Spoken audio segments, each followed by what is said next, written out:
दोस्तों, महाकुंभ का मेला है और मेले में भक्तों का रेलम रेला है।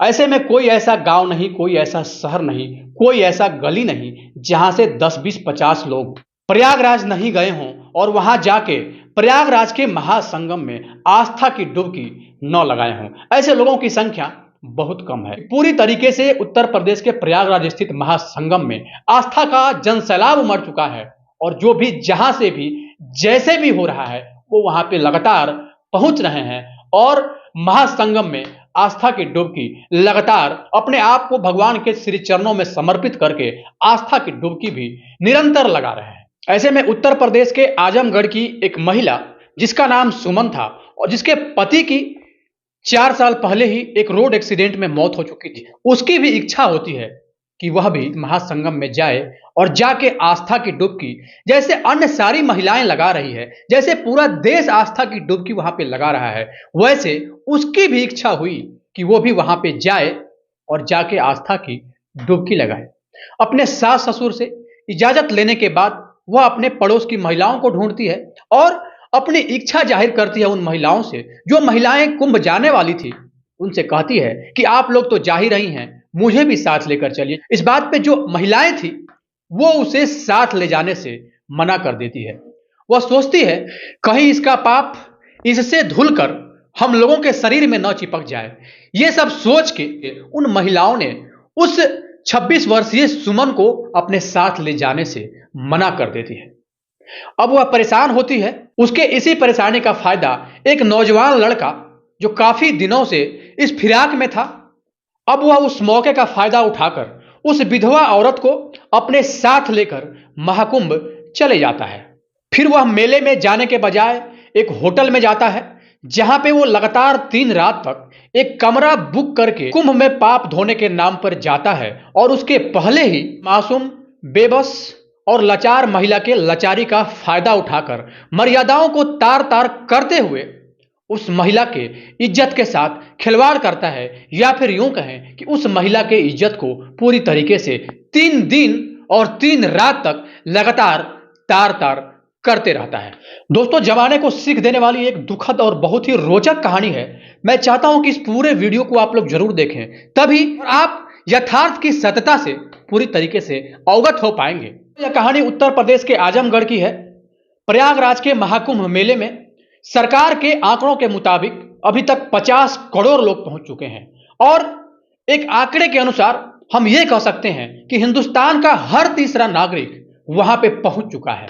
ऐसे में जहां पे कि 50 करोड़ लोग पहुंचे हों और वहां पे 1000-2000 घटनाएं नहीं हो, ऐसा हो ही नहीं सकता है। महाकुंभ मेले से लगातार कुछ ना कुछ ऐसी घटनाएं निकल के निरंतर सामने आ रही है। ऐसी ही एक घटना 6 फरवरी को घटित हुई थी। उत्तर प्रदेश के आजमगढ़ की रहने वाली एक 26 वर्षीय विधवा महिला जिसका कि नाम सुमन था, उसके पति की 4 साल पहले ही एक रोड एक्सीडेंट में मौत हो चुकी थी और वह अपने सास ससुर के पास अपना दिन किसी तरह काट रही थी। और जाहिर सी बात है कि शादी के महज 4 साल के अंदर ही जिस महिला के पति की मौत हो जाए तो पूरी तरीके से दुनिया उसके लिए वीरान लगने लगता है। कहीं ना कहीं यही स्थिति उस 26 वर्षीय सुमन की भी थी। और ऐसे में उत्तर प्रदेश के प्रयागराज में महाकुंभ का मेला लगा हुआ है और ऐसे में भला कौन नहीं चाहेगा कि आस्था के महासंगम में जाएं और जाने के बाद डुबकी लगाएं। वो जो विधवा महिला थी सुमन की भी इच्छा होती है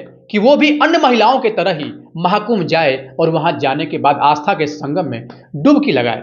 अपने सास ससुर से इजाजत लेने के बाद वह अपने गांव की महिलाओं के पास जाती है। जो महिलाएं कुंभ जाने वाली थी वो उन महिलाओं से सुमन कहती है कि मैं भी आप लोगों के साथ प्रयागराज जाना चाहती हूं। इस बात पे जो भी जाने वाली महिलाएं थी वो महिलाएं उसके इस बात को नकार देती है, मना कर देती है और कहती है कि एक तो कितना दिन के बाद प्रयागराज में महाकुंभ स्नान करने का मौका मिला है, हम लोग खुशनसीब हैं जो हमें यह मौका मिला हुआ है, और यह कितना बदनसीब औरत है जो हमारे साथ जाना चाहती है। अगर ये हम सब के साथ जाएगी तो इसके अंदर जो भी पाप है, जो भी इसने कुछ पाप किया है, इसका सारा पाप धुल के हमारे शरीर में चिपक जाएगा। मन ही मन सोचती है और सोचने के बाद उसको साफ साफ मना कर देती है। क्योंकि विधवा औरत के प्रति जो भी सामाजिक धारणाएं हैं, जो भी सामाजिक मान्यताएं हैं, विधवा महिलाओं की उपस्थिति अगर किसी शुभ काम में हो जाए तो शायद ये अपशकुन माना जाता है। इसी बात को ध्यान में रखते हुए जो महिलाएं थी वो ये बोल के साफ साफ मना कर देती है कि कौन अपशकुन को अपने साथ लेके जाए, कौन बदनसीब को अपने साथ लेके जाए, इसका तो पांव ही अशुभ है। जैसे ही ये घर में आई 4 साल के अंदर ही अपने पति को खा गई। इस तरह के बात को उसको सुनना पड़ा। जब वो समझ गई कि मुझे लेकर कोई जाने वाला नहीं है, अब उसकी जो बहू थी सुमन, वो और भी निराश हो जाती है और वो हताश हो जाती है और सोचने लगती है कि आखिर हम करें तो करें क्या।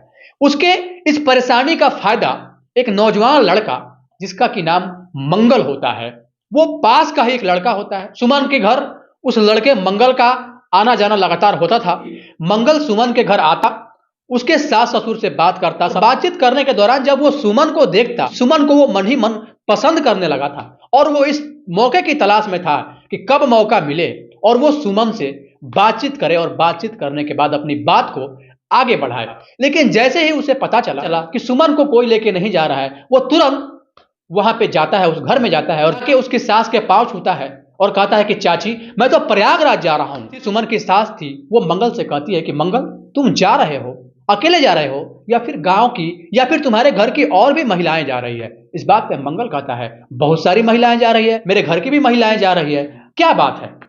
तब उसकी सास कहती है कि हमारी बहू भी जाना चाहती है, क्योंकि इसको साथ लेके जाने वाला कोई नहीं है। जो तुम्हारे ऊपर ही हम भरोसा कर सकते हैं, किसी दूसरे के ऊपर भरोसा कर भी नहीं सकते हैं। तो मैं चाहती हूं कि तुम हमारे बहू को लेके प्रयागराज जाओ और उसे गंगा स्नान करवाने के बाद वापस लेके चले आओ। मंगल तो इसी मौके के तलाश में ही था कि कब उसकी सास उसे ये बात कहे और कब उस सुमन को लेके वो वहां से निकल जाए। जैसे ही ये बात मंगल सुनता है, अब आप बिल्कुल निश्चिंत रहिए, मैं आपके बहू को गंगा स्नान करवाने के बाद लेके आ जाऊंगा। 2-3 दिन की तो बात है। इस बात पे मंगल को अनुमति दे देती है और कहती है कि ठीक है, तुम हमारे बहू को लेके जाओ और गंगा स्नान करवाने के बाद लेके फिर पहुंचा देना। अपने बहू को 1000 रुपए उसकी सास देती है और कहती है कि ये पैसा अपने पास रखो, रास्ते में खर्च होगा और कल होके मंगल आएगा और तुम्हें लेके यहां से जाएगा। वो समय भी आ गया। मंगल कल होके सुबह उसके घर पहुंचता है और पहुंचने के बाद वहां से सुमन को लेके निकल जाता है। और जब सुमन को लेके मंगल बस स्टैंड पे पहुंचता है, सुमन उस मंगल से कहती है कि आप तो बता रहे थे कि बहुत सारी महिलाएं जा रही हैं, यहां तो कोई भी महिला नहीं दिख रही है जो मेरे साथ हो। तब मंगल कहता है कि ऐसा नहीं है, रास्ते में हो सकता है कि मिल जाए, आप बस में तो बैठो, मैं तो उन लोगों का कांटेक्ट नंबर मेरे पास है ही, मैं बात करते करते जाऊंगा और जहां भी वो लोग मिलेंगी वहां उन लोगों के साथ तुम हो जाना और मैं तो रहूंगा ही, तो तुम्हें टेंशन लेने की जरूरत नहीं है।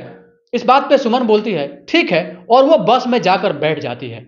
थोड़ी देर के ही बाद जब बस आजमगढ़ से खुलती है, बस खुलने के बाद ही सुमन को लगा कि 10-15 मिनट हो गए। फिर वो मंगल से कहती है कि एक बार आप फोन करके पूछिए कि वो महिलाएं कहाँ हैं, क्योंकि हमने लेट कर दिया यहाँ आने में। तब जो भी औरतें वहां से निकली थी वो लोग आगे निकल गई। तो चलो कोई बात नहीं, रास्ते में मिलेंगी तो ठीक है, तो फिर प्रयागराज में तो मिल ही जाएंगी। बस जैसे ही लगभग 30-40-50 किलोमीटर की यात्रा तय करता, दूर जाने के बाद बस वहां पे रुकती है। बस को रुकने के बाद वो मंगल नीचे उतरता है और कुछ खाने पीने का सामान खरीद के लाता है और सुमन की ओर बढ़ाता है। सुमन तो पहले मना करती है, इसके बाद फिर वो भी सहज ही ले लेती है और इसके बाद फिर दोनों वहां पे खाते पीते हैं और खाने पीने के बाद 10-15 मिनट के बाद बस फिर से वहां से खुलती है और अब लगभग 12-12:30 के आसपास का समय हो चुका था। बस अपने तीव्र गति से आगे की ओर बढ़ रही थी, लेकिन इसी बीच जो मंगल था वो सुमन के जस्ट बगल में बैठा हुआ था।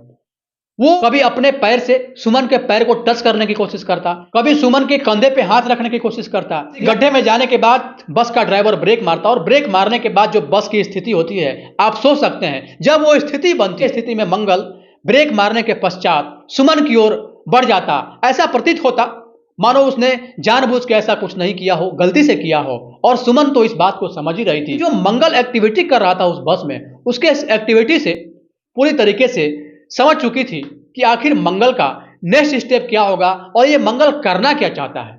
जब अपनी प्यारी प्यारी बातों में लुभाने की सुमन को वो कोशिश कर रहा था, उसी समय सुमन इस बात को समझ गई थी। इस बीच पूरी रात वो सुमन को गलत तरीके से छूने की कोशिश करता, बैड टच करता और सुमन को उकसाता ऐसा पहल करता जैसे सुमन भी अपनी ओर से कुछ करे। वो इस बात का इंतजार करता, लेकिन सुमन पूरी तरीके से शांत अवस्था में पड़ी रही। वो मंगल जो भी कर रहा था वो सहती रही, शायद उस बात को इग्नोर करती रही, क्योंकि उसे पता था कि सुबह जैसे ही होगा हम गंगा स्नान करेंगे और नहाने के बाद फिर वापस चले आएंगे। ये सब सारा कुछ उसके मन में चल रहा था। कई किलोमीटर तक लंबा जाम लगा हुआ था। मंगल उस बस से उतरता है और ये जानने की कोशिश करता है कि आखिर इतना लंबा जाम क्यों लगा हुआ है। जो ड्राइवर थे, जो बस के और अन्य कर्मी थे, उन्होंने बताया कि अब ये जाम टूटने वाला नहीं है। अच्छा तो यही रहेगा कि यहां से लोग पैदल ही जाएं, क्योंकि बस के चक्कर में अगर आप रहेंगे तो काफी देर हो जाएगा और लगभग 10 11 12 भी बज सकता है। यह जाम अब टूटने वाला नहीं है। इसके बाद वो सुमन के पास फिर मंगल पहुंचता है और पहुंचने के बाद कहता है कि सुमन, तुम यहां से चलो, अभी ये जाम टूटने वाला नहीं है, अभी तो 2 बज रहे हैं। तब वो सुमन भी नीचे उतर जाती है और उतरने के बाद सुमन को लग रहा था कि ये लोग पैदल ही यहां से चलेंगे, लेकिन थोड़ी दूर आगे बढ़ने के बाद ही जो मंगल था उसको एक होटल में लेके जाता है। तब सुमन कहती है, हमें तो प्रयागराज के महासंगम में जाना है, आप मुझे होटल में लेके क्यों आए हो? तब मंगल कहता है कि अभी तो 2 बज रहा है, जाएंगे सुबह में, निकलेंगे आराम से 5 बजे के आसपास, अभी बहुत रात है और रात में जाना सेफ नहीं है। तब सुमन कहती है कि क्या फर्क पड़ता है, 2 तो बज ही रहा है, 2 बजे हम लोग निकलेंगे, आराम से 6 बजे तक 4 घंटा में पहुंच जाएंगे, तो कुछ दूर तो हम लोग पैदल चल ही सकते हैं। मेरे पास पैसे नहीं है होटल में रुकने के लिए। अगर आपको लग रहा है कि मैं होटल में रुकूंगी और मैं पैसे दूंगी तो मेरे पास महज 1000 रुपए हैं और ये तो होटल काफी महंगा होगा, तो मैं कहां से रुक पाऊंगी, मैं नहीं रुक पाऊंगी। तब मंगल कहता है कि तुम पैसे की चिंता मत करो, मैं हूं ना। और ऐसा कहा कि उसको होटल के रिसेप्शन में लेके जाता है और एक कमरा बुक करता है। कमरा बुक करने के बाद सुमन कहती है, मैं तो आपको पहले ही बताई थी कि मेरे पास पैसा नहीं है और आप एक कमरा कर रहे हो, तो फिर मैं कहां रहूंगी।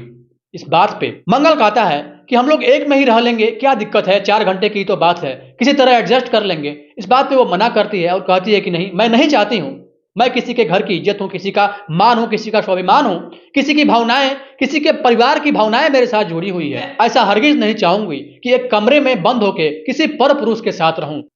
इस बात पे मंगल कहता है कि अरे छोड़ो वो सब बात, कौन कहने जाएगा, मैं तुम हमारे साथ रुकी थी एक कमरे में, मैं नहीं बोलूंगा किसी से, किसी तरह एडजस्ट करना है। जब वो पूरी तरीके से फोर्स करने लगा तब सुमन भी हाँ कर देती है और इसके बाद दोनों एक कमरे में पहुंचते हैं। जब होटल के कमरे में दोनों पहुंचते हैं, वहां पहुंचने के बाद जो मंगल था वो बेड पर लेट जाता है और लेटने के बाद सुमन को भी लेटने के लिए कहता है, तो सुमन बोलती है, नहीं मैं नीचे बिछा के सो जाती हूं, कोई दिक्कत नहीं है। इसके बाद मंगल उसको मना करता है कि नीचे क्यों सोना है, आखिर हमने पैसे खर्च क्यों किए हैं, जब तुम्हें नीचे ही सोना है, ऐसा अगर तुम कहोगी तो मैं ही नीचे सो जाऊंगा, तुम आराम से ऊपर सो जाओ। तब सुमन को लगा कि पैसा भी ये दे रहा है और अगर ये नीचे सोएगा तो फिर मुझे अच्छा नहीं लगेगा।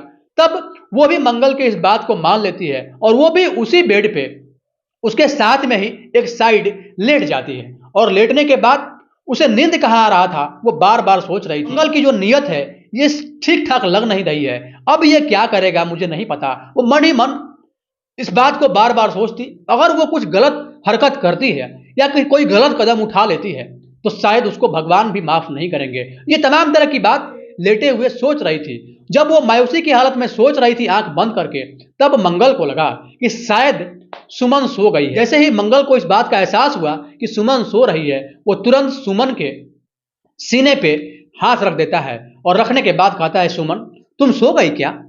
तब वो उसके हाथ को नहीं हटाती है और आंख खोलती है और कहती है कि हाँ मुझे नींद आ रही है। इस बात पे मंगल कहता है, एक बात बोलूं?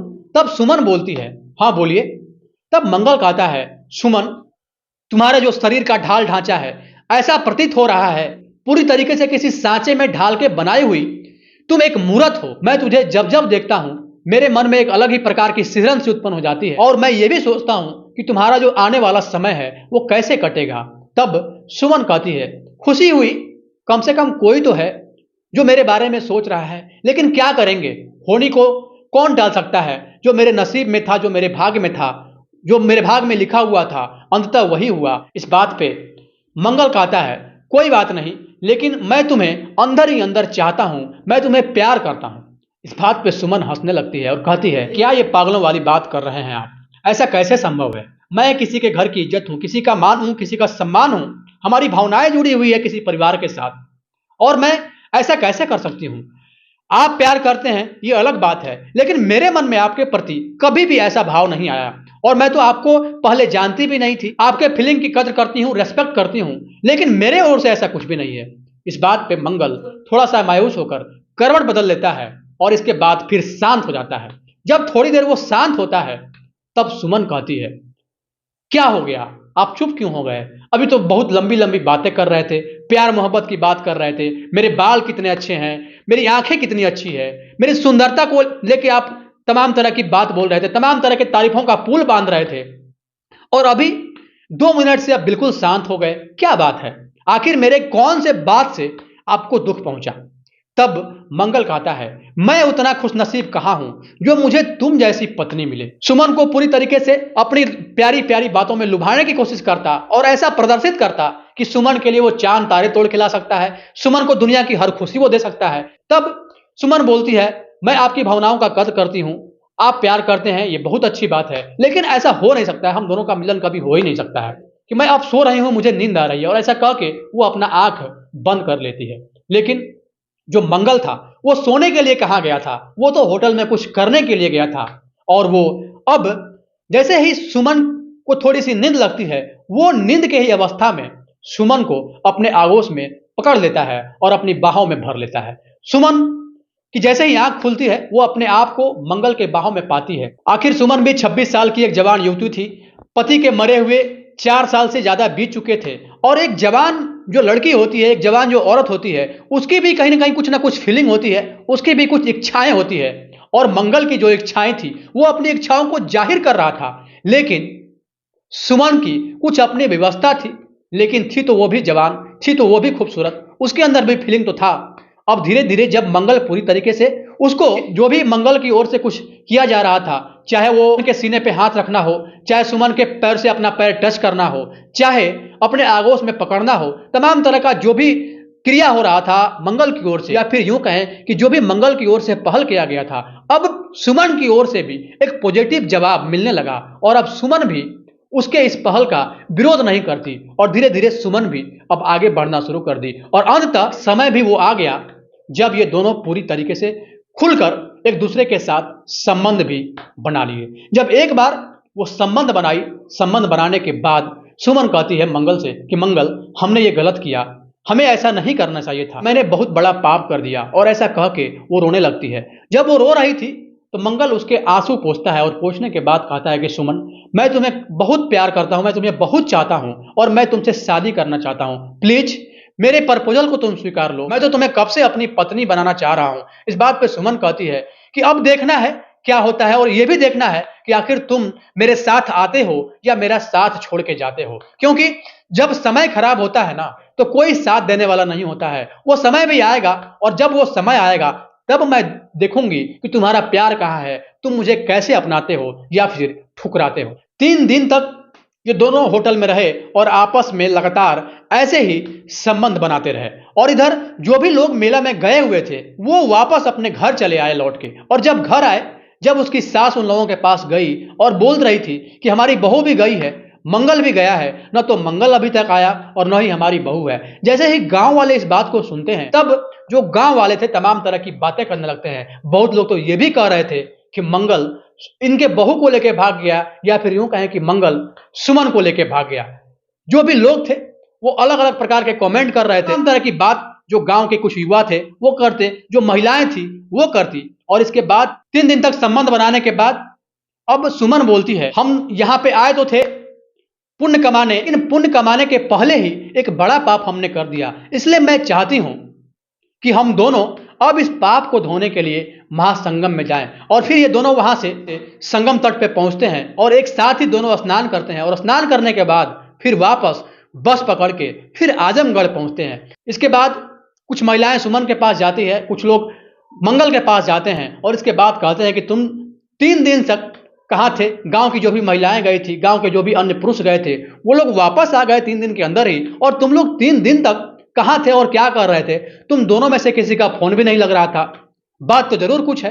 अब मंगल कहता कि नहीं यार, मेरे फोन में पानी घुस गया था, मेरा फोन ऑफ था। यही बात सुमन भी कहती, ये भी कहते कि जाम लगा हुआ था, इधर से जाते समय भी लंबा जाम में हम फंस गए और उधर से आते समय में भी जाम में फंस गए। कुछ महिलाएं ये भी कह रही थी, मैं तो पहले ही कह रही थी कि बहुत मंगल का आना जाना उसके घर पे होता है, उसके घर में जवान बहू है, मंगल कहाँ छोड़ने वाला है, मंगल का नेचर शुरू से ही अच्छा नहीं रहा है। जब पूरी तरीके से उसकी सास को बार बार लोग बोलते कि तुम्हारी जो बहू है वो जाके कुंभ में पुण्य कमाने के नाम पे पाप करके आई है, कुछ ना कुछ बड़ा की है, जब इस बात को बार बार उसकी सास सुनती तब वो अपनी बहू के पास जाती है और कहती है कि सच्चाई बताओ कि तुम 3 दिन तक कहां थी और क्या कर रही थी। अब इधर मंगल के ऊपर भी प्रेशर हो रहा था। जब पूरी तरीके से इन दोनों को भला बुरा कहा जाने लगा तब मंगल को लगा कि अब जो सच्चाई है वो बता देनी चाहिए। अगर वो सच्चाई नहीं बताएगा तो बार बार सुमन को लोग भला बुरा बोलते रहेंगे। जब पूरे तरीके से आरोप और प्रत्यारोप का दौर शुरू हुआ तब मंगल इस बात को एक्सेप्ट करता है और कहता है कि हाँ,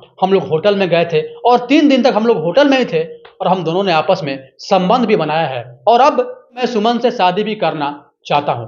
जैसे ही सुमन के सास ससुर को इस बात की जानकारी हुई, सुमन की पिटाई वो लोग करना स्टार्ट कर दिए और बार बार ये कहने लगे कि ये कुलच्छनी है, जैसे ही मेरे घर में आई मेरे बेटे को खा गई, 4 साल के अंदर ही हमारे बेटे का स्वर्गवास हो गया। जब मंगल इस बात को समझ गया कि मेरे चलते इतना कुछ सुमन को सुनना पड़ रहा है, तब वो भरी सभा में गया और उन लोगों के पास जहां भी इस बात की चर्चा हो रही थी वहां पे जाके कहता है कि अगर मैंने सुमन का इज्जत लूटा है, अगर मैंने सुमन के इज्जत को तार तार किया है तो मैं सुमन से ही शादी करूंगा। और इसके बाद जैसे ही गांव के लोग ये बात सुनते हैं, सब लोगों को एक जगह पे बुलाया जाता है और बुलाने के बाद सुमन और मंगल की शादी करवा दी जाती है। दोस्तों, इस घटना को बताने का उद्देश्य किसी को परेशान करना नहीं, किसी के भावनाओं को आहत करना नहीं, किसी के अंतरात्मा को चोट पहुंचाना नहीं, बल्कि आपको सचेत करना था, आपको जागरूक करना था, आपको इस बात का एहसास भी कराना था। भी आप कहीं पे जाएं, खास करके महिलाओं के लिए, जब भी आप कहीं किसी के साथ जाएं तो उस पर्सन के बैड टच का और गुड टच का आप जरूर ख्याल रखें और आप इस बात से पूरी तरीके से स्पष्ट हो लें कि जो सामने से पहल हो रहा है वो गुड टच हो रहा है या फिर बैड टच हो रहा है। अगर बैड टच है और उस बैड टच को आप नहीं चाहती हैं तब तुरंत उसके उस टच का विरोध करें और ये कहें कि आप गलत ट्रैक पे जा रहे हो। जब आप उसी समय उस बात का विरोध कर देंगे तो सामने वाला पर्सन भी, वो उसकी हिम्मत नहीं होगी कि बार बार अपने उस कृत्य को वो दोहराए, और जब वो इस कृत्य को दोहराएगा नहीं तो कोई भी जो अप्रिय घटना घटती है या फिर कोई भी वैसी घटना जो आपके ना चाहते हुए भी घट जाती है, वो घटना तत्काल घटेगी ही नहीं। बाकी इस पूरे घटनाक्रम को लेकर आपकी क्या राय है, निष्पक्षता के साथ कमेंट बॉक्स में जरूर दें।